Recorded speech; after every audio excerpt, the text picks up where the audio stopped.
আমার মা আমাকে প্রহার করেছে। তখন আল্লাহর রাসূল সাল্লাল্লাহু আলাইহি ওয়াসাল্লাম বলতেছে, হে আবু হুরায়রা, তোমার মা কাফের হতে পারে, মুশরিকা হতে পারে, তোমার মায়ের বিরুদ্ধে তুমি কি বিচার দায়ের করার জন্য আসছো? আমি নবীজির কোনো কিছু করার নাই। সুবহানাল্লাহ। দেখেন, এত পাওয়ারফুল নবী, এত শক্তিশালী নবী, সর্বশ্রেষ্ঠ মহামানব রহমাতুল লিল আলামিন, তিনি বলতেছেন তোমার মায়ের ব্যাপারে কিছু করার অধিকার আমার নেই। অথচ মা ছিল মুশরিকা, কাফের, এখনো ইসলাম গ্রহণ করেন। আবু হুরায়রা রাদিয়াল্লাহু তাআলা আনহু বলতেছেন, ইয়া রাসূলুল্লাহ, ইয়া হাবিবাল্লাহ, আমার মায়ের বিরুদ্ধে নালিশ দেওয়ার জন্য আমি আসিনি। আমি এসেছি আপনার কাছে দোয়া চাওয়ার জন্য। ওই যে গতকাল রাত্রে আপনার দরবার থেকে যখন আমি যেতে অনেক রাত হয়ে গেছে, আপনার নাম শোনার কারণে আমার মা জয় উঠল। আপনার নাম সহ্য করতে পারে না, আমাকে প্রহার করেছে। এখন আমি আপনার কাছে এসেছি, আমার মায়ের জন্য একটু হেদায়েতের দোয়া করেন। আল্লাহর রাসূল সাল্লাল্লাহু আলাইহি ওয়াসাল্লাম দুহাত উঁচু করে আবু হুরায়রার মায়ের জন্য দোয়া করলেন। আল্লাহুম্মা দি উম্মা আবি হুরায়রা, রব্বুল আলামিন, নবী রহমতের নবী মুহাম্মদ সাল্লাল্লাহু আলাইহি ওয়াসাল্লাম, এই আবু হুরায়রা মায়ের জন্য দোয়া করতেছি, তুমি কবুল আর মঞ্জুর করে নাও। এই দোয়ার শেষে আবু হুরায়রা রাদিয়াল্লাহু তাআলা আনহু নবীজির দরবার থেকে দৌড়ে চলে আসতেছে। পথিমধ্যে কয়েকজন সাহাবীর সাথে দেখা। এই যে ভদ্রলোক আল্লাহর রাসূল সাল্লাল্লাহু আলাইহি ওয়াসাল্লামের দরবারে সব সময় থাকে, সেই তো দৌড়াদৌড়ি করার কোনো কথা না, দৌড়তেছে কারণ কি? তখন আবু হুরায়রা রাদিয়াল্লাহু তাআলা আনহু সাহাবায়ে কেরামদেরকে বলতেছে, হে রাসূলুল্লাহ সাল্লাল্লাহু আলাইহি ওয়াসাল্লামের সাহাবায়ে কেরাম, শুনে রাখো, আমার নবীজির দোয়া আগে পৌঁছে যায় আমার কাছে নাকি আমি আগে পৌঁছতে পারি, আমি সেটা দেখার জন্য দৌড়তেছি। সুবহানাল্লাহ। এরপর কষ্ট বিষ্ট করে দৌড়ে গিয়ে দরজা পর্যন্ত গেলেন। দরজা নক করেছে।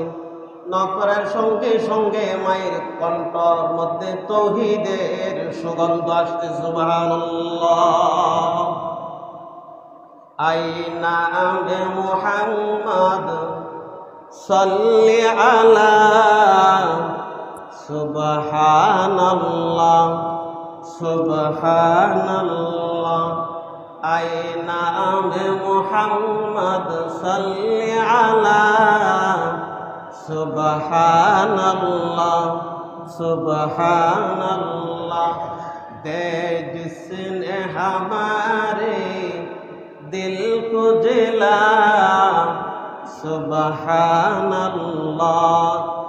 यासीन वल्लैलि इज़ा यग़शा, मा ज़ाग़का क़ौम सुरमा, सुबहानल्लाह सुबहानल्लाह। আবু হুরায়রার মা দরজা খুলে দিলেন। দরজা খুলে দেওয়ার পরে, হে আবু হুরায়রা, আমার পুত্রে, তোমাকে যখন আমি প্রহার করেছি তুমি তো কোনো খারাপ মানুষের কাছে যাও নাই, খারাপ দরবারে যাও নাই। আসমানের নিচে জমিনের উপরে সর্বশ্রেষ্ঠ মহামানব রহমাতুল লিল আলামিন আহমদ মুহাম্মদ মুস্তাফা সাল্লাল্লাহু আলাইহি ওয়াসাল্লামের দরবারে গিয়েছো। এই যে এত ভালো মানুষের কাছে যাওয়ার পরে কেমনে আমি তোমাকে প্রহার করলাম, আমি অনুশোচনায় ভুগতেছি।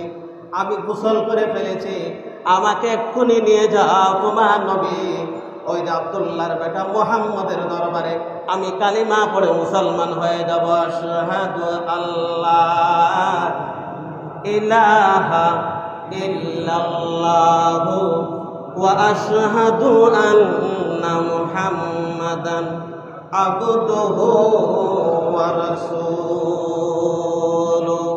কালিমা পড়ে আবু হুরায়রা মা আবার নবীজির দরবারে এসে মুসলমান হয়ে গেল। সুবহানাল্লাহ। এজন্য ভাইরা, পিতা মাতার সেবা করব, অন্যায় কোনদিন নাফরমানি করব না। যদি এই দুনিয়াতে সুখে শান্তিতে যদি থাকতে চাই, পিতা মাতার সেবা করলে রাজি হয়ে যায় কে? আল্লাহ সুবহানাহু ওয়া তাআলা রাজি হয়ে যায়।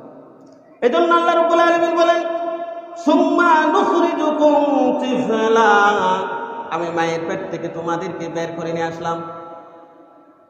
এই প্রক্রিয়ার মাধ্যমে আমি তোমাদেরকে সৃষ্টি করলাম। এখন আমরা বুঝলাম সৃষ্টিকর্তাকে। জুড়ে বলি সৃষ্টিকর্তাকে।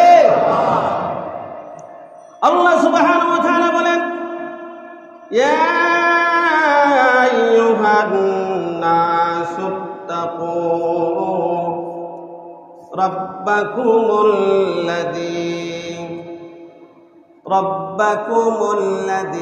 খালাকাকুম মিন নাফসিন ওয়াহিদা।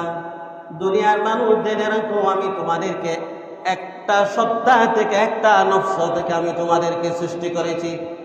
সর্বপ্রথম আল্লাহ রাব্বুল আলামিন আদম আলাইহিস সালামকে সৃষ্টি করলেন। কাকে সৃষ্টি করেছেন? আদম। আদমের পাঁজরের হাড্ডি থেকে ওয়াখালাকা মিনহা যাওজাহা হাওয়া আলাইহিস সালামকে সৃষ্টি করেছেন। কুরআন মজিদকে তন্ন তন্ন ধরে আমরা করে খুঁজি, কুরআন মজিদ আমাদেরকে বলে দিবে মানুষের সৃষ্টিকর্তাকে।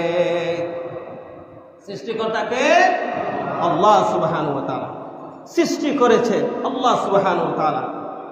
এখন সৃষ্টি করার পরে আমাদের এই দুনিয়াতে আসলাম। এই দুনিয়াতে যখন আসছি, আল্লাহ সুবহানাহু ওয়া তাআলা যখন আমাদেরকে ফি করারিন মাকিন, মায়ের পেটের ভিতরে রেখেছে, তখন আল্লাহ সুবহানাহু ওয়া তাআলা আমাদের সেখানে রিজিকের ব্যবস্থা করে দিলেন। সেখানে কোনো মা রিজিক পৌঁছায় নাই, সেখানে কোনো ডাক্তারের মাধ্যমে রিজিক আমরা পৌঁছাইতে পারি নাই। আল্লাহ সুবহানাহু ওয়া তাআলা এই যে নাভির মধ্যে তার ফিটিং করে দিলেন, মায়ের মাসিকের রক্তকে বন্ধ করে দিয়ে আল্লাহ সুবহানাহু ওয়া তাআলা ওই সন্তানকে তিলে তিলে বড় করেছেন। এরপর আল্লাহ রাব্বুল আলামিন এই যে জুবান দিয়ে খাবার দেন নাই, কারণ কি? এই জুবান দিয়ে দুনিয়াতে আসার পরে আমি আল্লাহ পাক রব্বুল আলামিনের নাম নিবে, এজন্য জুবানটা আমি পবিত্র রেখে দুনিয়াতে আসার পরে এখন তার খাবারের প্রয়োজন।